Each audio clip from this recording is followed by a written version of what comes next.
I mix what I like, what I like, what I like, what I like, what I like. All right, what's up, world? Welcome to another edition of I Mix What I Like. I Mix What I Like.org at I Mix What I Like for all your relevant social media. Again, I'm Jared Ball, and it's a pleasure to be hosting what is, again, for me, a very exciting and important conversation with two guests, specifically on the issues of mass incarceration, police violence, the 13th Amendment, and journalism and media coverage of all those related issues. Joining us on the one hand, is Jared Ware, who is a freelance writer and advocate for the rights of incarcerated peoples, and he can be found at JB Ware, and we will, of course, put up all his relevant information and contact information. And as well, we're joined by Chuck Modiano, who is a youth advocate, journalist, educator, and sports nut, as he says, and he also writes for the New York Daily News. And many of us will recognize him and be reminded of his work, having seen him in all the hot spots around uprisings, around police violence and mass incarceration. So welcome to the both of you. Thank you for joining me. Thank you, Jared. Great to be here. Good to be here. Thank you. So it's always good to have another Jared, another JB in the mix. So it's good to catch up with you on that. But Jared, let me start with where your April 10th story published recently begins, and then ask you to elaborate. You start off by saying that in March, District Court Judge John Kane granted class action certification to a lawsuit challenging slave labor practices at a private immigrant detention center in Aurora, Colorado, operated by Geo Group Incorporated. Please tell us what you are arguing this means in its broader context, and why so many more of us need to be updated on this case and the issues it reflects. Sure. So I think it's thanks again for having me on, Jared. I think it's a really critical case. I also want to keep in mind that as important a case that is, there's limits on the scope of what it's going after, and it'll be interesting to see where that goes in the future. So what happened basically is there was a group of permanent residents that filed a case against Geo Group, which operates this facility in Colorado. And they basically said, we had an option there of either, call it an option, it wasn't really an option, but we had either the ability to work for $1 a day, or we had, at certain times, we were just forced to work for no money at all. And these are based on policies that Geo Group has in the facility.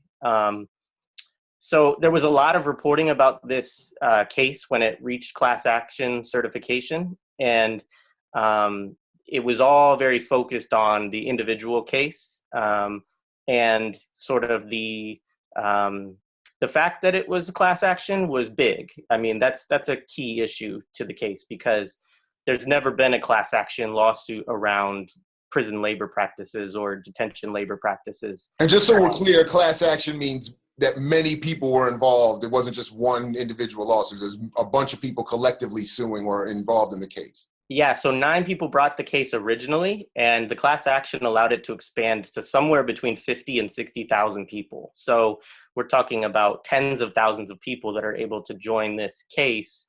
And so what's interesting, though, is there hasn't been a lot of reporting about what's happened since. So what Geo Group did since, and I didn't find this until I started looking into it more, was they filed what's called an interlocutory appeal, and I may be mispronouncing that, but basically what that means is that they're appealing the decision for class action certification before the case is even decided, which is almost unheard of.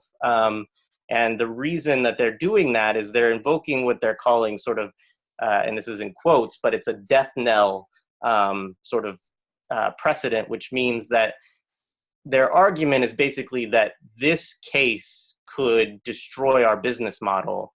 And it could do so because, one, like, there's no model for damages for this many people. We're talking about, we would have to settle, is basically what they're saying, is that we would have to settle because the liability of it is so big. But they're also saying in their appeal that this case could be basically a sort of template that could be used against all of our facilities because they're all run this way. And they're also saying, which is interesting, they're trying to sort of wrap themselves in the government's liability or protections around this, right? And say, well, DHS does this, ICE does this, you know, and so they're sort of saying we're being picked out. We just hold real estate, you know, within this process that is dictated by the government. And because we're a private contractor, we're being targeted. And I think that's a really interesting argument because it connects it to everything that the state does with regard to prison labor practices. But I think that it's ultimately not very convincing to me, at least, because, you know, it just saying that everybody else does slavery, right, is not really like a great argument for why slavery is bad, you know. So let me also just ask you if you, or to just add a little bit of context here, because the GEO Group is one of the largest private companies involved in the mass incarceration industry. And I think it is interesting that while it is based in Florida, it is also said to maintain facilities in Australia and South Africa, which I think are very interesting as white colonial settler locations, for one. And that it gets about 45% of its you know, over $1 billion revenue stream from the federal government in contracts. So if you would just say a word maybe or two about adding to that, what the GEO Group is and how it fits within this broader, again, mass incarceration complex. Yeah, so I think some of the best context for that was provided actually by a couple of the incarcerated people that I spoke with. Benyu Hannibal Ross' son, who's also known as Melvin Ray, of the Free Alabama movement. You know, if people don't know much about him, he wrote a piece called Let the Crops Rot in the Fields a few years ago that really started a lot of the focus around prison labor strikes as a mode of resistance against prison slavery. But basically he said these are human traffickers, and that's like fundamentally who they are, and that they're market evaluators, right? And so they look at the markets of mass incarceration around the country and around the world, whether that's Australia, South Africa. I'm sure they'll be interested in Israel if G4S really backs out of there, in Palestine, right? You know, I think that your comment certainly speaks to the global, you know, issues around mass incarceration. Is not just a U.S. issue, but within the context of the U.S., most of their holdings are within immigrant detention centers, but they do have a good share also of the private prisons. But private prisons, you know, I think that the role that private prisons play is a lot of times around advocacy for more carceralism, whether that's in or outside of prisons and jails. Like a couple of years ago, as I got interested in prison advocacy, one of the things I was interested in was reentry programs. And I found that almost every reentry program I could find was operated by a private prison company. So it's like, you know, they control every share of the market that they can, and it's all profit based, right? So their motive is just to make money off of it. And I'm not saying that the individual people that work for those companies that's all their motivation, but it's traded on, you know, it's a publicly traded company, and the people who, if you ever follow these companies on like Google alerts, like most of the information that comes out about is stock tips on, you know, when is a good time to buy or sell this commodity, which is basically, you know, making all of its profits off of the backs of people who are incarcerated or detained.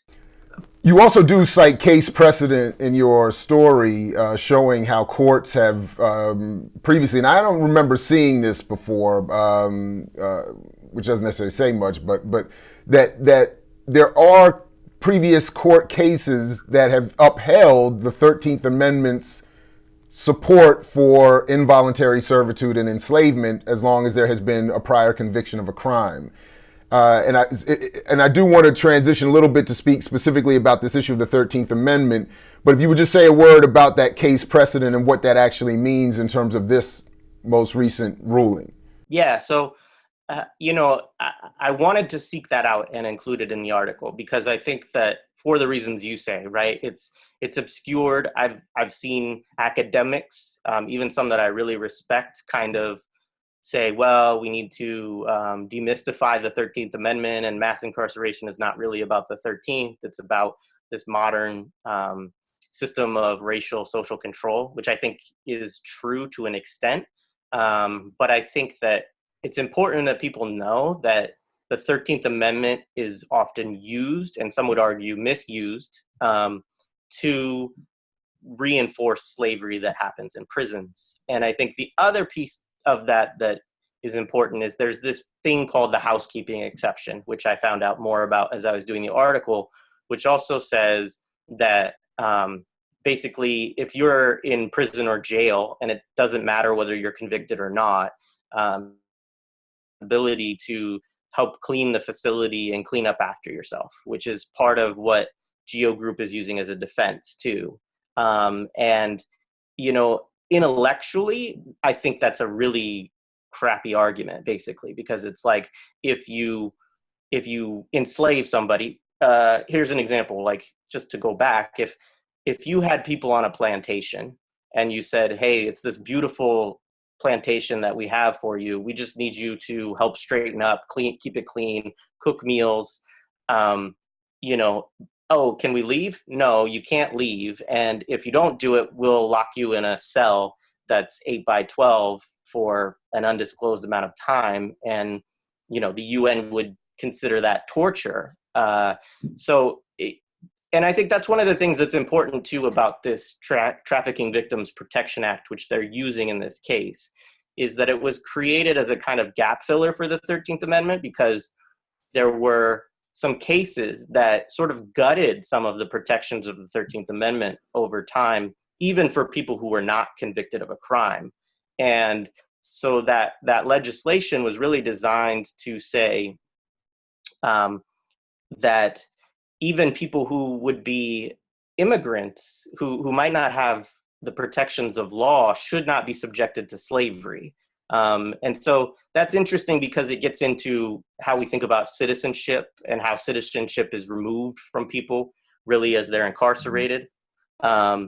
And I think that what's interesting about the Trafficking Victims Protection Act is it really doesn't say who they're talking about. So anybody could be trafficked and anybody could be a trafficker. And I think that's what the attorneys have been able to use to say, it doesn't matter really if these people are detained or if they're, you're telling them that you'll torture them if they don't do work, and you're not compensating them in any sort of like legitimate way for what they're doing. And you're actually enriching your own profits off of this labor. So that's really a lot of the central piece of what the case is.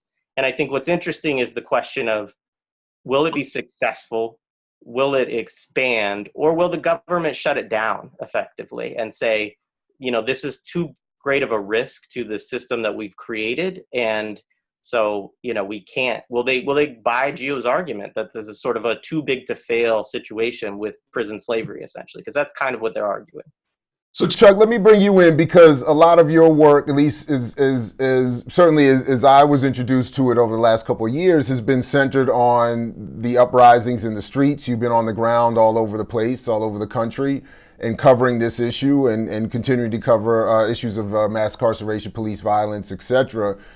How does this story fit in with what you've been seeing and covering yourself for, again, at least these last several years?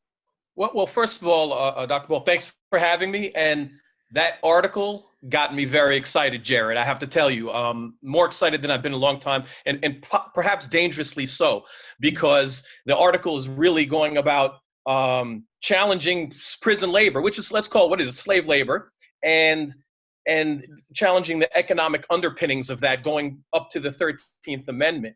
But to answer your question, I think when you go, having spent time in Ferguson and they're at a very hopeful time and at the beginning of the uprising of what could happen.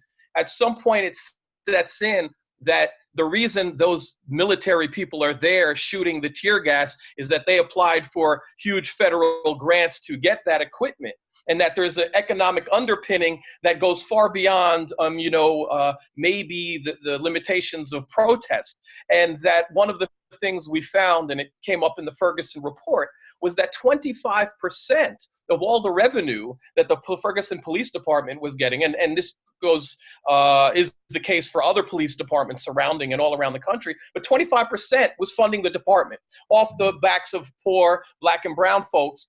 And when you have that model, and when you find out, literally, I was told when I got to Ferguson, everyone has a warrant. I thought it was like hyperbole, right? And not only that, but I never had a warrant in my life. And soon enough, I had warrants myself that started from traffic tickets that you couldn't solve. So this oppression has these economic underpinnings from the militarization and from the police department itself. And if you don't attack the profit-based model, we're not really going to go somewhere. So when I see the prison model and the template that Jared talks about, I think this is the template that really needs to be attacked. And the last thing I want to say to that, what I thought of historically was, and this is where the over-optimistic part comes in, but what I conjured up was the lead-up of Brown versus Board of Education to overturn separate but equal.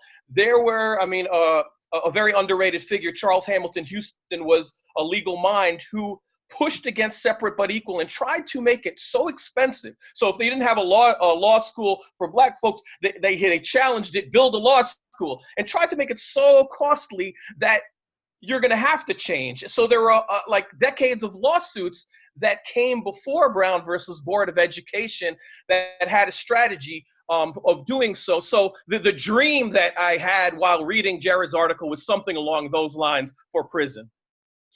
So you're saying that there would be what a bevy of lawsuits that would make it untenable to maintain it, or impossible them to financially defend the institution? Is that what I'm hearing you say? Yeah. The dream would be just that. So wherever you have, they call it a voluntary work program, I believe Jared wrote. It's absurd. It's ridiculous that you're calling this slave labor voluntary work program. But if you can challenge slave labor in all forms, the dream would be to actually change the 13th Amendment. But we're dreaming now. Then you're really going to bring down an entire structure. And again, I'm dreaming, but on the lead up to Brown versus Board of Education, they were making, and a lot of this again was, Charles Hamilton Houston was a mentor to Thurgood Marshall. They were making separateness so costly that it couldn't be worked anymore. So when you literally, the Brown decision said separate public schools are inherently unequal. And I think where we want to end up is, this is slave labor, and this is inherently wrong and inherently against human rights. And how the legal lead up to that happens, I'm not quite sure. I'm not a lawyer or anything like that. I am only telling you sort of the path that would have to happen.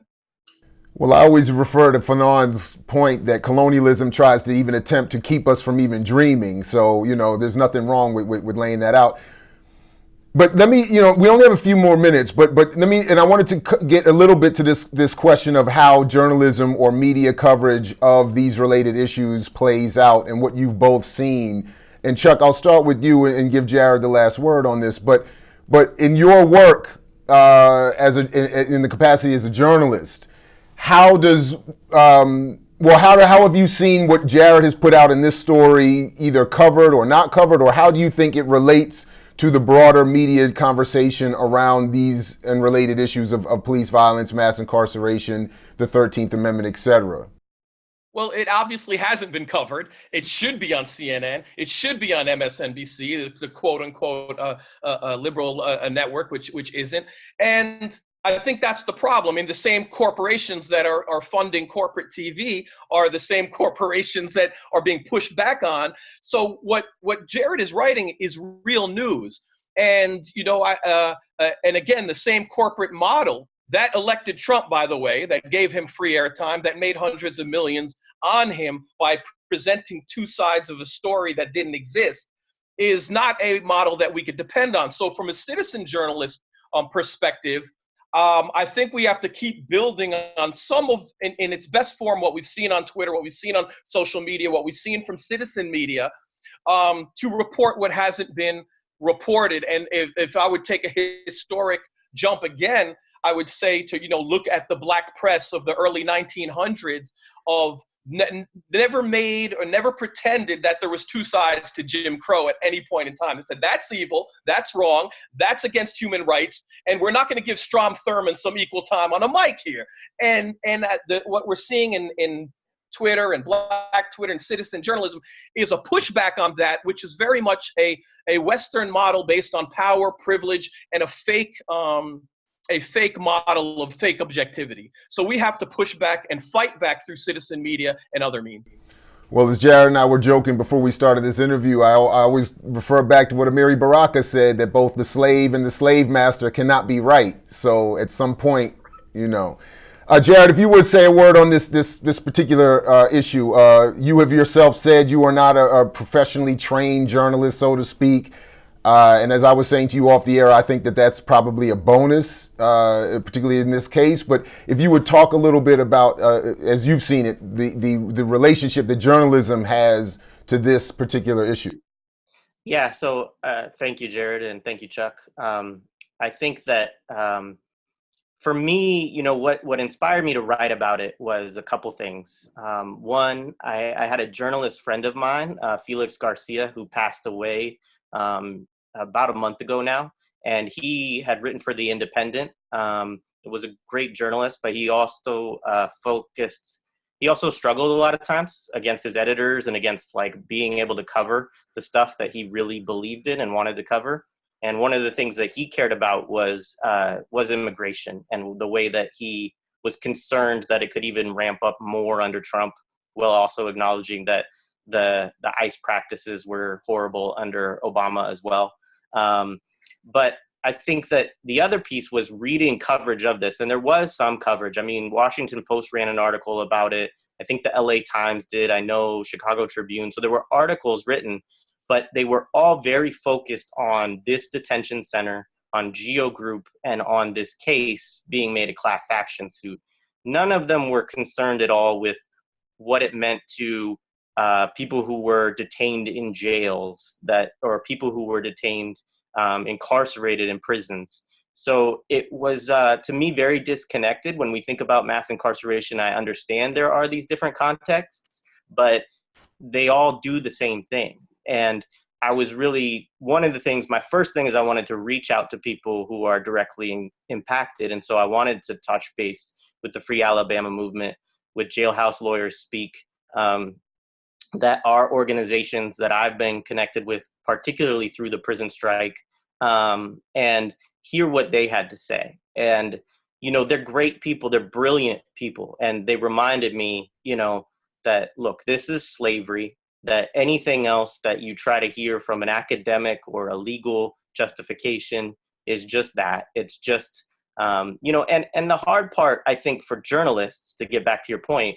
is that they're trained to sort of believe what the state tells them, or to take that as an official word on something. And they're trained to sort of look at the credibility of sources, right? And so people who are criminalized lose parts of their humanity. They lose parts of their quote unquote credibility.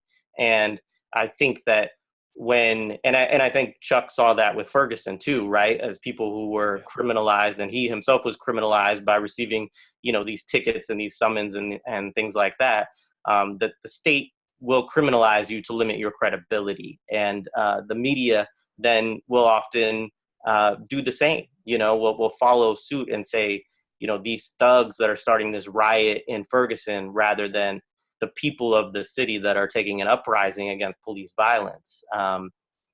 So I think that speaking with Benu and speaking with Sunday and James from Jailhouse Lawyers Speak, they really were able, one, to tell me, no, this happens in county jails too. So the pre-trial context that they're sort of using for this case really falls out the window when you say that. Because if you're in a county jail, or if you're in Rikers Island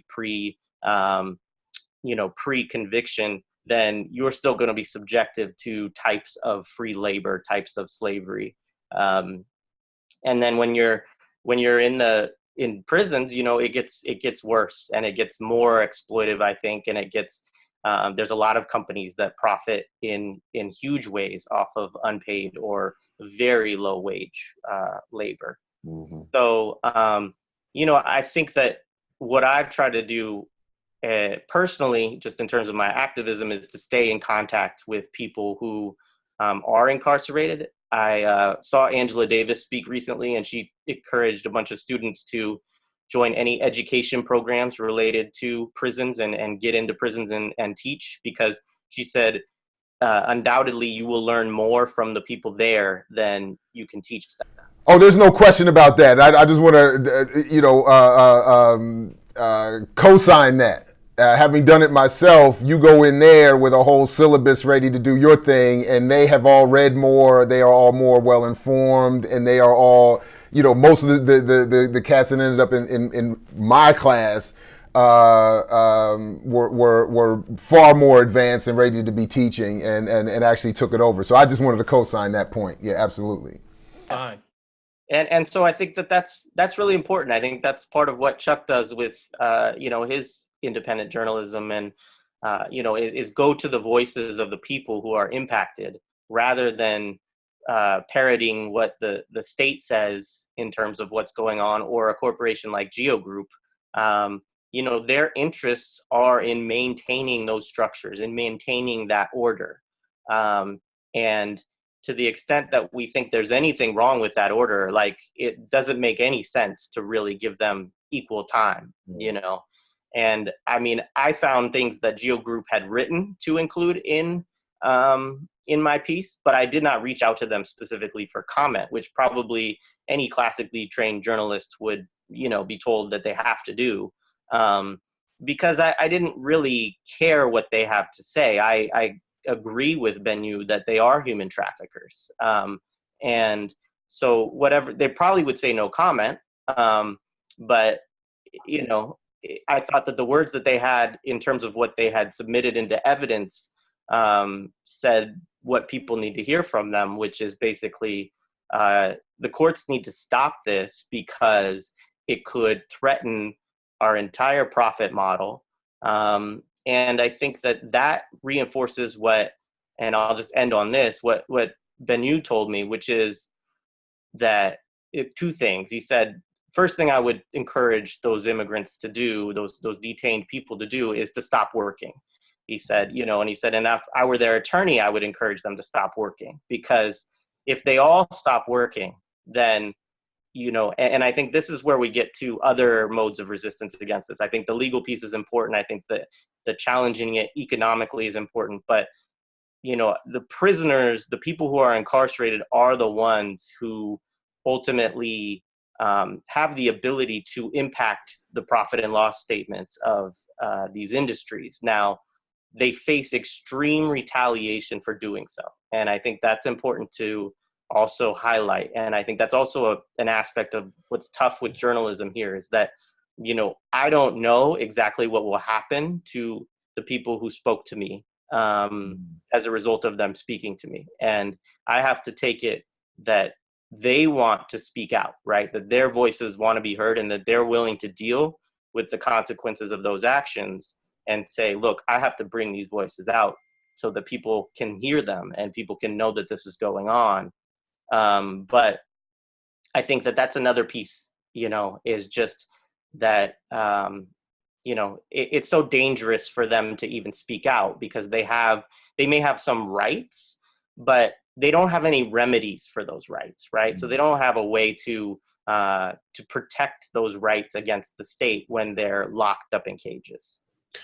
Well, look, unfortunately, we're going to have to leave it there for now. Jared, Ware, Chuck Modiano, thank you very much for both of you joining me for this conversation. We appreciate your work, and we'll continue to try to follow it and link to it and get people involved with Chuck's dream. All of our dreams. Thank you. Yeah. Thank you both. And to the rest of you, thanks again for watching. As Fred Hampton used to say, to you we say peace if you're willing to fight for it. So peace, everybody, and we'll catch you in the whirlwind.